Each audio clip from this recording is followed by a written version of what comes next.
Love is the first and most essential bond, but it's also the invisible thread, woven with time, attention, and tenderness through consistent nurturing relationships. Zara Tindall had spent years refusing to turn private royal relationships into public confessions. Then, in one startling moment, she broke that silence. Her words were not about crowns, titles, or palace politics. They were about her children and Catherine. Catherine did for my children what no royal ever did for me. It sounded like gratitude, but beneath that gratitude was something far more painful. An admission about Zara's own childhood that no one expected her to make. Before we go deeper into what this really means for the royal family, make sure to subscribe to Royal Daily Report so you don't miss a single update. Zara delivered this confession during a recorded private interview that was later released publicly. Her calm beginning only made the emotion underneath more striking. As Princess Anne's daughter, she had grown up close to the crown without carrying a royal title, meaning she belonged to the family while living outside many of the formal duties that senior working royals carry. That distance gave her freedom, but it also taught her early to stand alone. Then Zara named what Catherine had given Mia, Lena, and Lucas. She spoke of reassurance, attention, and inclusion that made her children feel secure among their royal cousins. Catherine, the Princess of Wales, held a senior role as the future king's wife, but her value to the children had nothing to do with rank. She remembered school dates, checked in after difficult days, and noticed when one child went quiet. Mike Tindall saw the change first. Zara stopped speaking, pressed her lips together, and looked down as though the next words had become harder to release. He placed a hand against her arm and said nothing. That silence mattered, because the confession was no longer only praise for Catherine. It was becoming an admission that Zara had once needed the same tenderness, and had learned to live without asking for it. One memory made everything sharper. Zara hinted at a private episode involving Mia when the young girl struggled with a feeling her mother recognized instantly from her own childhood. Catherine stepped in before the discomfort could harden into shame. And what she did left Zara shaken by one brutal comparison. Someone had understood her daughter in minutes, while Zara had spent years teaching herself not to need that understanding.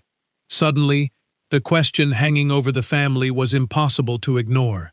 If Catherine could see what Zara's children needed so naturally, why had nobody seen the same need in Zara when she was still young? And to understand why Zara's words landed with such force, the story has to move beyond Catherine's kindness and into the very different childhood that Zara had spent years refusing to describe. Zara's confession was powerful because it placed 3 generations of royal women on the same emotional line: Princess Anne, Zara herself, and Catherine. None of them were weak. None of them lived ordinary lives. Yet strength was never the real issue.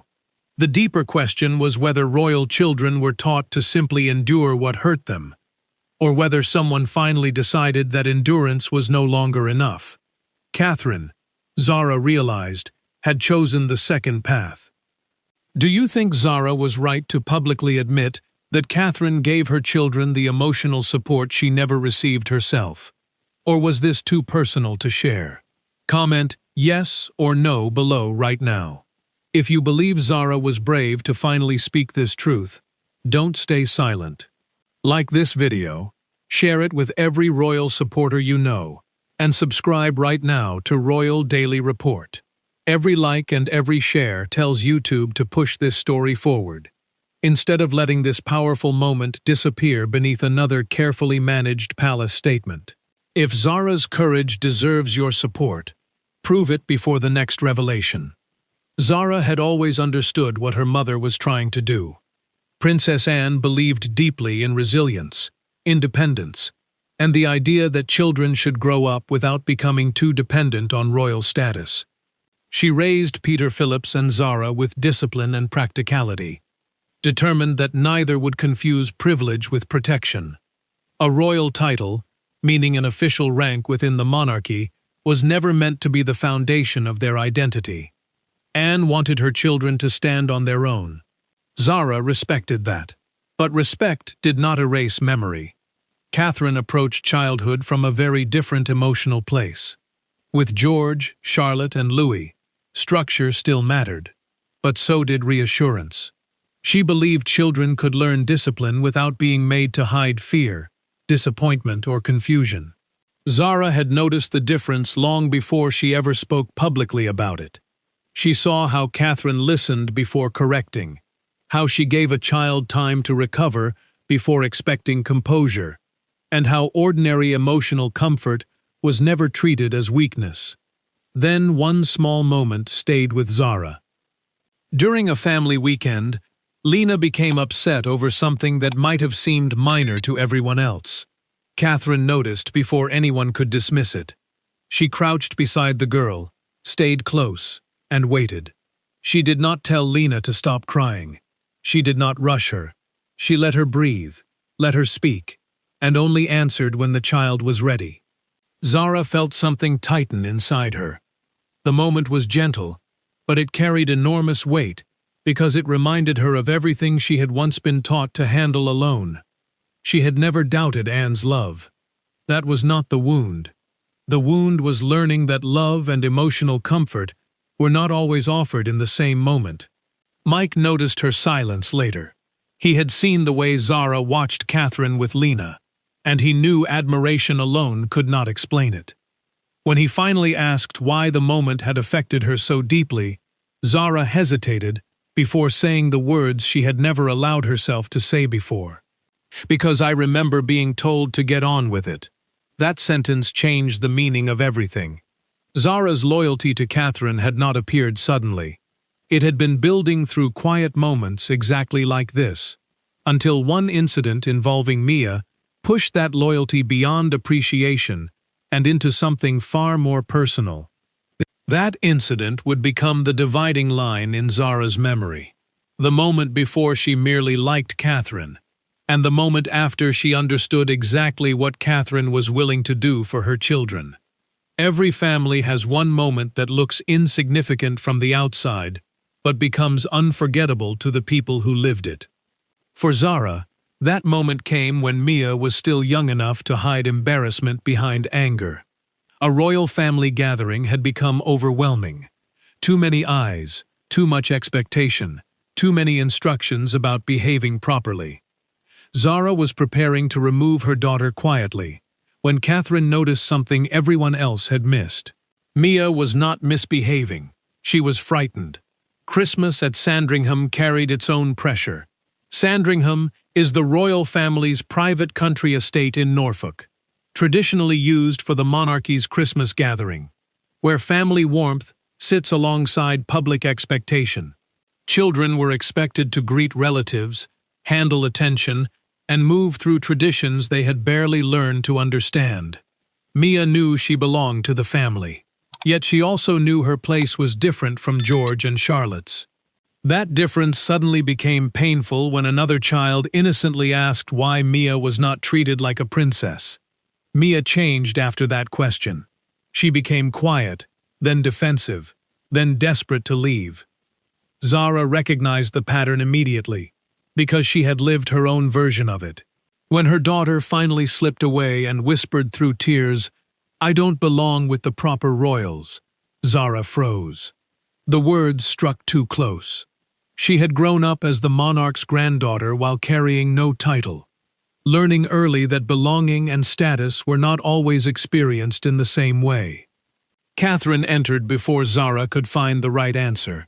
She sent an aide away, lowered herself beside Mia, and refused to rush her. The Princess of Wales did not correct the child or explain the royal hierarchy. She told her something simpler. She never had to earn her place with people who loved her. Zara watched in silence, and the moment unsettled her because Catherine was not offering privilege. She was offering certainty. Zara felt the old ache return. She remembered what it was like to understand that she was loved, but still wonder whether she fully fit into the world around her. Catherine gave Mia the reassurance Zara had once needed herself, and she did it without making the girl feel weak for needing it. Then Catherine made one final choice. She brought Mia back with Charlotte beside her, rather than allowing her to return alone. No speech followed. No one announced what had happened. But Zara understood exactly what had been done. Years later, when she finally raised that memory with Princess Anne, Zara expected restraint. Instead, she opened a conversation neither woman had ever been ready to face. What began as Catherine protecting one frightened child was about to become something much harder. Zara confronting the woman who had taught her that strength meant never needing protection at all. Was Zara right to confront Princess Anne and tell her that sometimes she didn't need a lesson? She just needed someone to notice her pain. Drop your answer in the comments right now. If you think Zara was brave to finally say what she had kept silent for years, don't let this moment pass quietly. Like this video, share it with someone who follows the royal family, and subscribe now to Royal Daily Report. When viewers stay silent, Palace Spin wins. When thousands respond together, YouTube has no choice but to push the story further. The confrontation did not happen in front of courtiers. There were no cameras, no aides, and no carefully prepared palace language. It happened between a mother and daughter who knew each other too well to hide behind titles. Zara had spent decades defending Princess Anne's toughness, even admiring it. But after watching Catherine with Mia, something inside her shifted. For the first time, Zara was no longer asking whether her childhood had made her strong. She was asking what that strength had cost. Zara arrived determined to keep the conversation about Mia. She explained how deeply the girl had been shaken by feeling different from the more visible royal cousins, and how quickly that small insecurity had become something painful. Anne listened without interrupting. The Princess Royal, a title traditionally given to the monarch's eldest daughter, had always believed independence mattered more than status. She reminded Zara that children had to build confidence from within, the same principle she had applied to Peter and Zara when they were young. Zara understood the argument because she had defended it herself for years. But this time, she did not let the conversation end there. She leaned into the silence and said quietly, "I know what you were trying to teach me, but sometimes I didn't need a lesson. I needed someone to notice." Anne's expression changed. For several seconds, she said nothing, and that silence carried more weight than anger ever could. Zara did not accuse her mother of failing to love her. That would have been easier. Instead, she admitted something far harder. She had always known Anne cared, but she had also learned to bury fear, confusion, and hurt before anyone could see them. Strength had protected her, yes, but sometimes it had also left her alone. Then Zara told her about Catherine, sitting beside Mia, refusing to rush the child, refusing to make her feel ashamed. Anne listened differently now. When the story ended, she asked only one question. Did it help her? Yes, Zara answered, more than you know. The simplicity of that exchange broke through every argument about royal duty, discipline, and resilience. Anne finally admitted that her generation had understood protection in a different way. She had believed that preparing a child for hardship was itself an act of love. Zara began to see the painful truth between them. Perhaps the wound had never been a lack of care. Perhaps they had simply inherited two different languages for expressing it. But that realization changed something else as well. Anne now understood why Catherine mattered so deeply to Zara, and why her daughter would no longer stay silent if that bond was ever challenged. Because once Zara understood what Catherine represented to her children, gratitude became allegiance. And that allegiance would soon matter in a room where Catherine's influence was being quietly questioned. Royal power is not always expressed through crowns or official authority. Sometimes it appears in something simpler. Who speaks when everyone else stays silent? Catherine's growing influence within the family had become impossible to ignore, particularly around the younger generation. But admiration can create resistance. When concerns emerged that she was becoming too central to family decisions involving the children, Zara found herself facing an unexpected choice. And this time, she did not hesitate. Catherine had gradually become the person who helped keep the younger cousins connected. She remembered birthdays, encouraged family time, checked that children with very different futures were still treated as part of one family, and often became the quiet link between households. As the future queen, meaning the woman expected one day to stand beside William when he becomes king, her responsibilities already carried enormous public weight. That was exactly why some senior voices began to question whether so much informal family dependence should rest on her shoulders. Zara heard the concern differently. To her, this was not about schedules or dividing responsibilities. It was about trust. Mia, Lena, and Lucas did not see Catherine as someone managing a royal system. They saw someone who noticed them. After everything Zara had already confronted about her own childhood, removing that presence now felt less like sensible organization and more like taking away something her children had come to depend on emotionally. Then the discussion shifted. During a private family meeting, one suggestion was made that Catherine should step back from coordinating certain gatherings involving the younger generation. The words were careful, almost harmless. Zara did not treat them that way. She moved forward and answered with controlled certainty. "Not where my children are concerned." William looked at her, surprised by how quickly the line had been drawn. Catherine was even more uncomfortable. She told Zara that she had never wanted to replace anyone's role as a parent, grandparent, or senior member of the family. The prince understood why she said it. He also understood why Zara refused to let the point stand unanswered. "That's exactly why they trust you," Zara replied. Catherine had never demanded authority over the children. She had never used rank to create closeness. She had simply been present when hierarchy, public duties, family schedules, and tradition distracted everyone else. Zara knew the difference, because she had spent years learning what happened when children were expected to manage difficult feelings quietly. Word of her defense eventually reached Princess Anne. The meaning was impossible to miss. Her daughter was openly valuing a kind of emotional leadership that Anne's own generation had rarely spoken about. And the comparison was no longer private. The palace discussion may have ended politely, but its emotional consequences did not. Because Zara had finally drawn a line, and everyone now knew which side of it she would stand on. Did Catherine do the right thing by speaking to Princess Anne privately, to protect Zara from the painful fallout of her own confession? Comment your honest opinion below.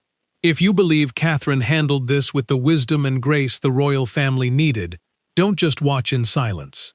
Like this video, share it with every royal supporter you know, and subscribe right now to Royal Daily Report. Every comment, every like, and every share keeps this story alive and stops Palace Spin from burying the truth. After Zara spoke, nothing dramatic happened immediately. No doors slammed, no statements were issued. That silence was precisely what made the aftermath so uncomfortable. Her words had traveled through the family because they touched something larger than Catherine herself. They raised a question about generations of royal parenting, emotional restraint, and what children had quietly been expected to absorb. For Anne, the issue was now personal. For Catherine, the praise had become unexpectedly heavy. Zara's remarks moved quietly through the family, and everyone heard something different in them. Some relatives saw only gratitude, a daughter praising the woman who had shown extraordinary kindness to her children. Others heard the deeper comparison beneath it. Catherine understood the danger immediately. She did not want affection toward her to become an attack on Princess Anne, and she insisted privately that different generations had been shaped by different expectations. What mattered to her was protecting relationships, not winning a moral argument. Anne received the full transcript soon after. A transcript is simply a written record of spoken words, and it left no room for tone to soften what Zara had said. She reached the sentence about Catherine doing what no royal had ever done for her, and stopped. The Princess Royal set the pages down without speaking. Minutes passed. Then she folded them once and left them beside her. There was no anger anyone could point to, but the silence itself revealed how deeply the words had landed. Zara learned that her mother had read everything, and guilt hit almost immediately. She had never wanted to humiliate Anne. She had wanted to explain why Catherine mattered so much to Mia, Lena, and Lucas. Now she feared that telling one truth had reopened another wound. Mike could see the conflict in her, because Zara was caught between refusing to take back what she felt and hating the possibility that honesty had hurt the woman she still loved fiercely. Catherine refused to let that silence harden. She contacted Anne directly and made her position clear. Zara's love for her mother had never been in doubt, and nothing Catherine had done for the children was meant to correct, replace, or judge Anne's parenting. Anne answered with her usual restraint. "You do not need to apologize for giving children what they need." That sentence changed everything. It was not a surrender, but it was recognition. Anne had heard the criticism, and instead of rejecting it, had allowed it to reach somewhere deeper. Zara knew none of this yet. She only knew Catherine had asked to see her privately. Zara arrived expecting Catherine to reassure her about the fallout. But instead, Catherine told her something about Anne that transformed the emotion Zara was carrying. From guilt into something she never expected to feel: relief. There were no officials in the room when Catherine and Zara finally spoke. No family secretaries, no advisors, no one preparing language for public use. That absence mattered. For once, two women connected to the monarchy were able to discuss motherhood without the monarchy standing between them. Zara arrived believing she needed to explain herself. Catherine stopped her almost immediately. Anne, she said, was not furious. She was hurt, but not for the reasons Zara feared. Catherine had asked for the conversation because she could see what guilt was doing to Zara. The Princess of Wales understood that the public confession had begun as gratitude, but she also knew something deeper had broken loose beneath it.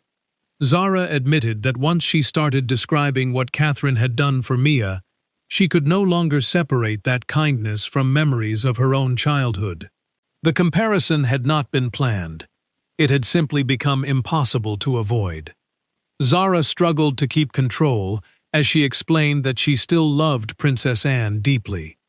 Nothing about the confession had changed that. Yet love did not erase the fact that she had often learned to manage pain alone. Catherine listened without interrupting, then reached for her hand. She told her that children did not need perfect parents.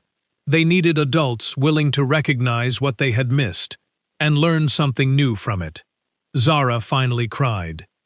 There was no dramatic collapse, only the quiet release of someone who had spent too long defending every side of the same wound. Catherine stayed with her through the silence. Then she revealed what Anne had said after their private conversation. The Princess Royal had not attacked Zara's words. She had not dismissed them as unfair. Instead, Anne had questioned whether her belief in toughness had sometimes stopped her from seeing when her daughter needed comfort, rather than another lesson in resilience. Then Catherine repeated the sentence Zara was not prepared to hear. "She was stronger than I realized she had to be." Zara went still. Those words carried something close to an apology, without forcing Anne to become someone she was not. For the first time, her mother had named the burden rather than simply praising the strength that came from carrying it. That was when Zara understood Catherine's real gift. She had not protected Mia, Lena, and Lucas from every difficult emotion. She had done something more lasting. She had shown Zara another language for care, one that finally allowed mother and daughter to understand what each had been trying to say for years. But privacy would not contain the story much longer. Zara's confession was already moving beyond the family, and one public moment outside Windsor would soon turn private pain into a national debate. The story had begun inside one family, but by the following morning, Zara's words belonged to everyone, and Britain was about to decide what it believed they revealed about the modern monarchy.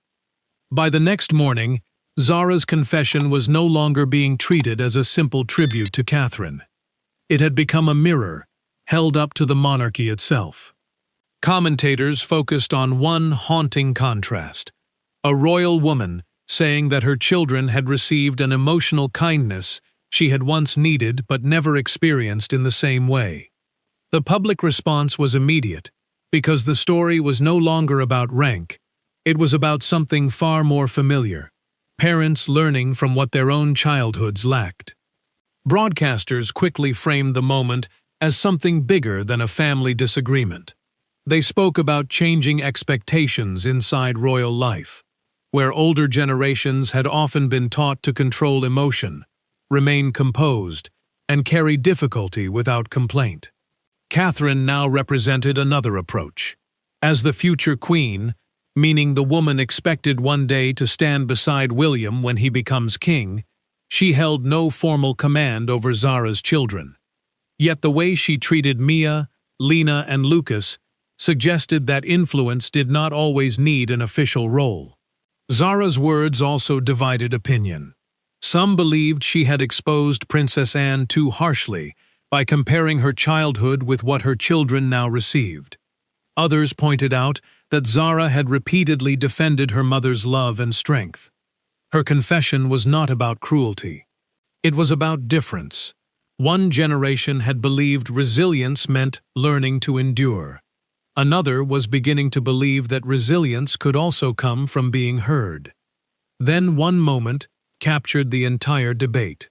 Outside Windsor Castle, a small crowd gathered as morning coverage intensified. Windsor Castle is one of the monarch's principal royal residences, and often becomes a symbolic gathering point during major royal stories. A newspaper front page showed Catherine laughing beside Zara's children beneath the headline, "The kindness Zara never forgot." Visitors stopped to photograph it near the gates, and suddenly, a deeply private family memory had become a public symbol of change. Anne saw the coverage before leaving for an engagement. She read the headline, folded the newspaper, and handed it back to an aide without comment. The Princess Royal did not cancel anything. She did not retreat, but those around her noticed something quieter in her manner, as though the public debate had forced private words back into her thoughts. Zara expected the attention to create more distance. Instead, she received unexpected news. Anne wanted a private family lunch, with Catherine, Zara, and the children. There would be no statement, no photographers, and no attempt to shape how the gathering was understood. Zara knew immediately that this was not just another family meal. The monarchy had already been judged by the headlines, but Zara was waiting for a verdict that mattered infinitely more. And it would come not from the public, but from her mother. In the end, there was no grand apology. That would never have been Princess Anne's way, and Zara did not need one manufactured for the sake of closure. What happened instead was smaller, quieter, and somehow more powerful. At a private family lunch, Mia began explaining something that had upset her. For once, Anne did not immediately offer advice. She did not tell the girl to toughen up or move forward. She simply waited, listened, and let her granddaughter finish. Anne understood that everyone at the table knew why the lunch mattered. Zara, Catherine, Mike, and the children had come together away from public attention, with no statement planned and no attempt to explain the gathering outside the family. The Princess Royal did not mention the headlines or the painful words that had circulated. Zara did not force the issue either. For once, silence did not feel like avoidance. It felt like room being made for something new. Catherine deliberately stayed out of the center. She had become the emotional link that helped bring this moment into being, but she refused to make herself the answer to another family's pain. The Princess of Wales listened while Anne, Zara, and Mia carried the conversation forward. Mike noticed the restraint too, and he understood that her influence had never come from taking control. It came from knowing when not to. Then Mia became frustrated while trying to explain what had upset her. Anne reached across the table, placed her hand over her granddaughter's and said, "You don't have to rush. Tell me properly." Zara looked up immediately. Those words were simple, but they carried decades inside them. Anne was not admitting that every decision she had made as a mother had been wrong. Zara did not need that. What she heard instead was recognition. Some things could have been softer. Some moments might have needed comfort before courage. Anne glanced toward her daughter, and Zara understood. Catherine had never replaced anyone. She had never challenged Anne's place, or tried to become something the children already had. She had simply cared for Mia, Lena, and Lucas in a way that opened a door between generations. Through that difference, Zara finally found the words for something she had carried, without ever naming it. Zara's confession now meant more than gratitude toward a future queen. It marked a change inside the monarchy itself. Strength no longer had to mean silence, and tenderness no longer had to be confused with weakness. Zara left without bitterness. Anne had learned. Her children had gained something better. Catherine had shown what was possible. There is nowhere else the story needs to go. Zara spoke. Catherine's kindness was understood. Anne listened. And a family once shaped by silence chose a different inheritance for its children. Do you believe the royal family is truly changing? Or will the old rule of silence and toughness always win in the end? Comment yes, no, or not yet below. If this story moved you, don't leave quietly. Like this video, share it with someone who follows the royal family, and subscribe right now to Royal Daily Report so you never miss what happens inside the palace next. Thanks for watching. Please don't forget to like and subscribe, and we will see you in the next one.